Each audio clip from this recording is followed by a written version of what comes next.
Welcome to Telangana వెలుగు. నేను మీ రాజు. So మంత్రి పొన్నం ప్రభాకర్ గారు ఇప్పటికే ఆర్టీసీ కార్మికులతో కావచ్చు, ఆ జేఏసీ తోటి కూడా మాట్లాడే ప్రయత్నం చేశారు. సో 7వ తేదీ నుంచి తెలంగాణలో బస్సులు బంద్ అని చెప్పేసి కూడా రీసెంట్ గా వాళ్ళు ప్రకటించడం, తర్వాత వాళ్ళు గతంలో అంటే పాత పద్ధతిలోనే మాకు ప్రభుత్వంలో విలీనం చేస్తా అన్నారు కేసీఆర్ ఉన్నప్పుడు. సో అది ఆల్మోస్ట్ అయిపోయింది. కేవలం గవర్నర్ సంతకం దగ్గర మాత్రమే ఆగిపోవడం అనేది జరిగింది. సో మరి ప్రభుత్వంలో విలీనం చేశారా లేదా అన్నది మొదటి డిమాండ్. అలాగే వాళ్ళకి రావాల్సినటువంటి డిఏల విషయంలో కావచ్చు, జీతాల విషయంలో కావచ్చు, అలాగే ఇప్పటి వరకు ఆర్టీసీ కార్మికులు దాదాపుగా 16,000 మంది రిటైర్మెంట్ అయితే ఒక్కరికి కూడా మళ్ళీ రీప్లేస్ చేయలేదు. వాళ్ళకి సంబంధించి నోటిఫికేషన్ వెయ్యాలి అని చెప్పేసి కూడా, అలాగే వాటితో పాటు కొన్ని షరతులతో కూడినటువంటి డిమాండ్లు ప్రభుత్వం ముందర పెట్టారు. సో ఈ విషయం పైన ఇప్పటికే రేవంత్ రెడ్డి గారు కూడా స్పందించడం అనేది జరిగింది.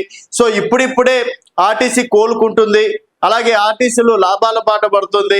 సో ఇలాంటి సమయంలో మీరు గనక సమ్మె చేస్తే మళ్ళీ ప్రజలకు ఇబ్బంది కలిగించే అవకాశం ఉంటది, అలాగే మళ్ళీ ఆర్టీసీ నష్టపోయే అవకాశం ఉంటుంది. సో దయచేసి మీరు పెద్ద మనిషి చేసుకొని ఈ ఆర్టీసీ సమ్మెని విరమించాల్సిందిగా కోరుతున్నామని చెప్పేసి కూడా రేవంత్ రెడ్డి గారు అన్నారు. ఇదే అంశం పైన ఆర్టీసీ సంబంధించిన మంత్రి పొన్నం ప్రభాకర్ గారు కూడా ఇదే మాట అన్నారు. సో మీరు ఎలాంటి చర్చలకైనా సరే మేము 2 రోజులు అందుబాటులో ఉంటాం. సో మీరేదైతే 7వ తారీఖు 8వ తారీఖు సమ్మె చేస్తామన్నారో అది వాయిదా వేయండి. గతంలో కేసీఆర్ హయాంలో ఉన్నప్పుడు కూడా ఈ విధంగా సమ్మె చేస్తే ఎంతవరకు నష్టపోయారో అన్నది విషయం కూడా అందరికీ తెలిసిన విషయమే. సో మీకు అందుబాటులో మేము ఉంటామని చెప్పేసి అన్నారు.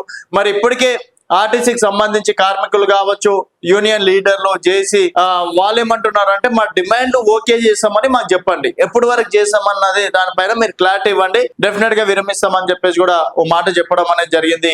మరి విరమిస్తారా లేకపోతే సమ్మె కంటిన్యూ చేస్తారా అనేది వేచి చూడాల్సిన విషయం. చూస్తూనే ఉండండి తెలంగాణ వెలుగు.